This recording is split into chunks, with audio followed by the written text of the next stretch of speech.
mercredi 21 mai, dans l'émission de Canal+, la nouvelle édition, deux animateurs, Nicolas Domenac et Ali Badou, s'en sont pris violemment à mon livre, Le vrai visage de Manuel Valls. C'est pas à proprement parler une biographie qu'on pourrait qualifier d'objective de Manuel Valls. Non, c'est pas une enquête du tout, hein. D'abord, à la différence des guignols de Canal+, je suis journaliste, et en plus d'investigation. Voici ma carte de presse. Canal+ me présente comme rédacteur en chef de Minute, un hebdomadaire que j'ai quitté qui a quand même plus de 25 ans. Depuis lors, j'ai toujours été journaliste et indépendant. J'ai écrit une douzaine de livres d'enquête et des dictionnaires, et je publie surtout depuis 18 ans une lettre confidentielle sur la vie politique française et sur les groupes de pression qui s'appellent Faits et Documents. Cette lettre s'appuie, comme son nom l'indique, sur les seuls faits et les seuls documents. Je n'ai jamais eu un seul procès alors que je révèle dans chaque numéro un grand nombre de secrets. Et donc maintenant, j'ai décidé de rétablir la vérité face aux mensonges de Canal+.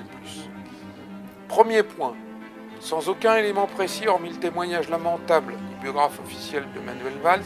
Dit solennellement, à aucun moment on a trouvé le moindre soupçon, évidemment pas de collaboration avec le régime franquiste, mais bien au contraire, une vraie volonté de la famille de sortir de ce régime et de rejoindre la France.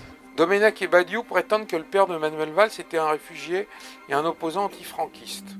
En 1955, ce supposé opposant a été invité à la très officielle 3e biennale hispano-américaine de Barcelone. Il a évidemment accepté et il y a présenté ses œuvres. Xavier Valls était si peu opposant aux franquistes qu'il a obtenu le premier prix de nature morte. Comme j'ai l'habitude de mentir, voici la coupure du journal franquiste ABC qui atteste qu'il a obtenu le premier prix de nature morte. Devinez qui est venu inaugurer cette exposition.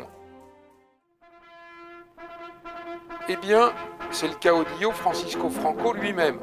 Por su excelencia el jefe del Estado, acompañado de su esposa y de otras altas autoridades y jerarquía. Second point, les rigolos de Canal+ prétendent que la famille de Valls était pauvre. C'était pas du tout une famille qui roulait sur l'or. Il y avait une richesse intellectuelle, culturelle, parce que c'était une famille d'artistes. Voilà, son père était peintre, je vous le rappelle. Donc ça, il balaye, c'est même pas la peine de s'y attarder. Vous allez vraiment comprendre pourquoi il ne s'y attarde pas.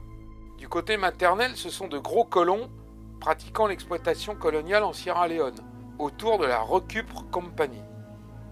Du côté paternel, la famille Valls était l'une des plus riches familles de Catalogne. La famille Valls a donc fondé évidemment sa propre banque. Et donc voici quelques photos de cette banque qui existe encore aujourd'hui. Afin de bien fixer les choses, comme pour Canal+, les Valls sont des traînes savates, je vais vous montrer un extrait exclusif d'un film qui est consacré à l'une des propriétés au début du XXe siècle de la famille Valls, la Torre del Pardals. Elle a parmi les plus beaux, voire le plus beau jardin de Barcelone. L'intérieur est très très richement décoré, c'est un vrai musée que fréquentera tout le gratin de la bourgeoisie catalane. Dernier point. Les faussaires de Canal+ prétendent que Manuel Valls a, je cite, il a un petit peu évolué dans son positionnement par rapport au Proche-Orient. Effectivement, c'est sûr qu'il était un petit peu moins favorable à Israël par le passé et qu'il l'est très clairement aujourd'hui. Donc oui, pro-israélien, je crois qu'il ne s'en cache pas. Pour le reste, c'est du délire extrémiste habituel. En dehors du film le plus explosif que j'ai découvert et qui a dépassé maintenant les 1 500 000 vues, voici un nouveau témoignage. C'est un témoignage irréfutable. Il provient de Richard Wajman, président fondateur de l'Union juive française pour la paix, qui défend la cause palestinienne. Ah oui, je me souviens, c'était il y a 10 ans environ. J'ai été reçu à la tribune avec Manuel Valls dans la salle d'honneur de la mairie d'Évry. Il y avait une journée de solidarité avec le peuple palestinien montée par des associations locales dans cette ville, où Manuel Valls était maire à l'époque. Et quand la commune s'est jumelée avec un camp de réfugiés palestiniens, j'ai eu le plaisir de féliciter monsieur le maire pour ce jumelage. Qu'est-ce qui se dit aujourd'hui chez les militants d'Évry-Palestine concernant Manuel Valls? Vous pouvez imaginer, il a bien apprécié son geste d'il y a une décennie, il apprécie beaucoup moins qu'il qu'il préside le gouvernement maintenant, de continuer à soutenir Israël à tout prix sans rien faire en faveur d'une paix juste au Proche-Orient. Donc on comprend bien leur amertume. Donc maintenant, j'espère que vous êtes convaincus.